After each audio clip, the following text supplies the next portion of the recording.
por cá, ó.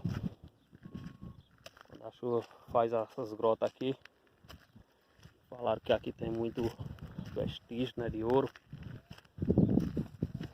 Queria saber como é que faz para minerar aqui. Nunca fiz isso, né? É a primeira vez. Como ele falou que tem.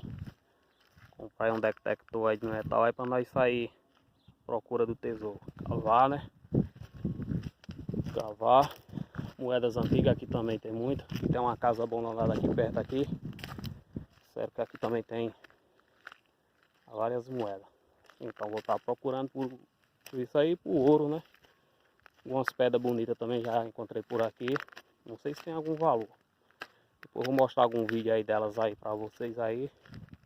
Vocês me dizem se tem alguma coisa de valor ou não. Essas aqui tem uns vestígios dentro dela diferentes. Temos que dar uma cavada mesmo aqui para ver se nós encontramos alguma coisa boa, né? Logo logo estaremos por aqui, se Deus quiser.